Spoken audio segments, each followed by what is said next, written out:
Kakadosh Boker Or Bekiim Halacha 5. Siman Lamed Hey. A new Siman. Okay? This is day 55, page 141. Halacha Aleph. Number 1.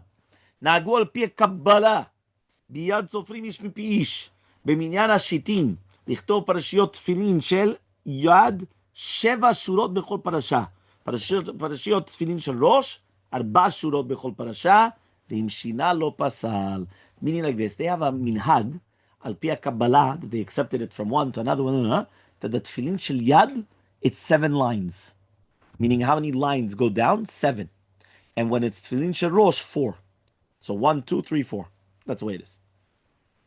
Okay, but if you changed it, it's not pasul. It's only lichatchila. That was a minhag. Okay? So by the way, that's how you could even tell which one's which. So for example, you come and you see tefillin, and you look, and you see something of 7 lines. So you know that's tefillin shel yad. Besides the fact that it's all one parchment. Tefillin shel rosh, each one is a separate parchment, but it's also going to be 4. No, 4 lines. Every parasha is separate. Separate. הלכה ב' אם אין לסופר עבור התפילין של יד, אלא רק קלף קצר וארוך. What happens if he only has a very long one, a long קלף, בשביל היד, שאני יכול לכתוב 7. אם לא יכתוב כתיבת דקה מאוד, unless he's going to do very small, so יותר טוב לשנות מעניין השורות, ולא יעשה כתיבת דקה. בגלל זה כלי מבהו, לכתוב כתיבה גסה, במקצת שלי אותיות נמחקים מהרה, meaning like this. What happens if I've got a shorter one, but very long? I can't do 7 lines. If I do 7, I would have to, mamash, very, very small. No. Better to do 4, right? And longer, and you have a nice ktav, a nice thick writing, than to come and start doing small little tiny things and only getting, to get the 7. I have a picture of yours. So he comes and he says, וגם משום שאינו רואה בחוש שכתיבתן דקה מצוי כמה וכמה קלקולים שאותיות לא נכתבו כדין, וגם מחמת דקות האותיות חסר כמה וכמה תגין דשענס גץ, שהוא מדין הגמרא, ויש מהשונים שאחרונים מכווינים מזה אפילו בדיעבד, ושומר נפשו לא יקרא פרשיות כאלו בתוך התפילין, right? He says, אם לא שיבדוק אותם מתחילה היטב, וידע כמה מי כתב הפרשיות, כי פרשיות כאלו מצוי מאוד שכתיבתן הם עדיין נערים, שידעו כלל דיני כתיבת סתם, so he says like this, he says, when you're going to buy such tefillin, if he's going to have to write it so small because he wanted to get 7 lines in something which was so small, the majority of the times they're going to make mistakes. Not only that, they're going to miss out the sha'niz gats. Sha'niz gats is the tagim, the crowns on the letters. And a lot of times also, and he says a lot of times they don't even know the halachot of stam, and they're just stam writing. So he says because of that, right, you have to be very, very careful. Okay? Fine. Siman Lamed Vav. We're going to the next Siman. We're flying today. You see already. Siman Hashani Kvar. Right. Siman Lamed Vav. 36.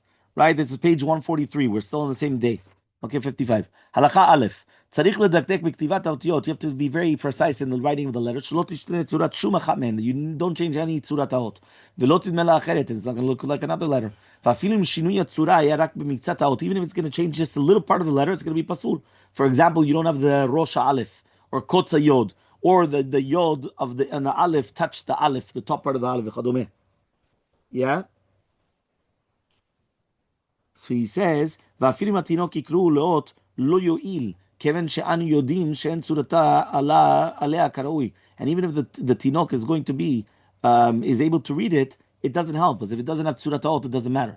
Meaning, a tinok is only if we have a doubt what's the letter, but if you already know that it changed the tzurat the letter, there's nothing to talk about. So by the way, this is one of the cases, it actually happened to me once, where the ayin, the ayin in the Sefer Torah, the 2 heads of the ayin were attached. So since they were attached, it didn't even matter, because it doesn't have tzurat ha'ot anymore. Meaning it changed the tzurat ha'ot, and therefore it was pasul. Right? So we had to actually change it. Right? הלכה ב' צריך לכתוב כתיבת תמה, דכתיב וכתבתם שתי כתיבת תמה. Means you have to write a very nice writing. Okay? שלא יכתוב במקום א' עין או עין עין. That means you have to write it properly. וכן לא יכתוב אותיות שדומים כתיבת דם זו לזו. You can't write the kaf, right? The bet, the kaf, the resh, the daled, hey, the chet, vav, yod, zayin, nun, mem, samech, all those things, because they look alike. You can't do that. לכתוב כל האותיות שיהיו שלמים, כהלכתם. You have to write them properly. Right? You can't even leave the quotes of the yod. ויהיו האותיות מתויגים כהלכתם, and it's to be ממש מתויג, גם אם נתפעל בסימן ל"ב, הלכה כ"ג.